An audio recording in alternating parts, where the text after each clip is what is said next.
everyone. In this edition of the Jazz Drum Lesson of the Month, we're going to focus on odd groupings, and we're going to use a pretty popular concept for it that is going to allow you guys to use just the concept in a bunch of your own creative ways.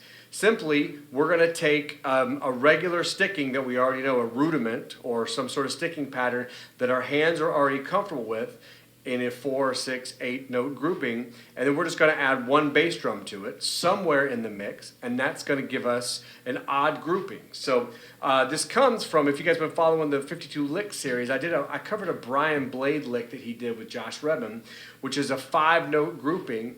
It's not Brian's. Brian didn't invent it. Guys, Elvin, a bunch of guys have done it before him, but it's the same concept. He plays 4 strokes in his hands and sneaks one bass drum in the middle there, and all of a sudden it creates a nice little odd grouping. What we're going to focus on is going to be a 7-note grouping, and we're going to derive that from a paradiddle-diddle, which is 6 strokes, and then we're just going to add a bass drum at the end of it. So to quickly go over the right-handed version of the paradiddle-diddle, right, left, left, left, we're just going to add a foot to that. Right, left, left, left, foot, right, left, left, foot. And the other thing we're going to do is we're going to add a little bit of accent to it. The downbeat's going to have an accent, and then the last left will have an accent.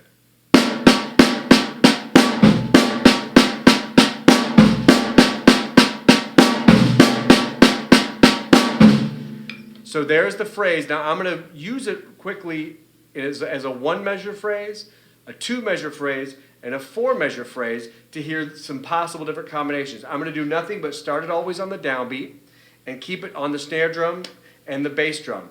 And then, of course, later on you guys can move it around to other voices. Here we go. 1, 2, 1, 2, 3.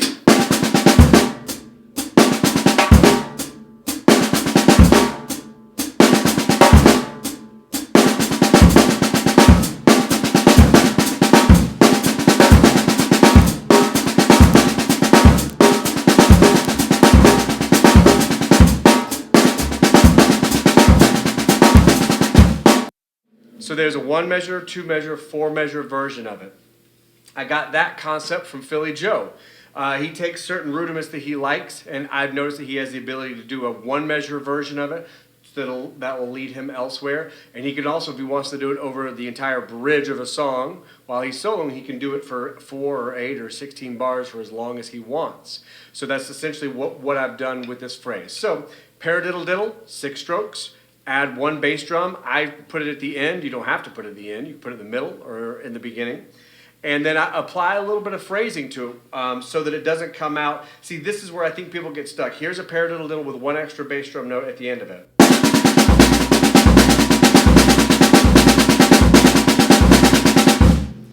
To me, that sounds monotonous. There's no phrasing to it. So by adding the accent on the downbeat and then that last accent, for me, gives it that little wrinkle that makes it sound cool.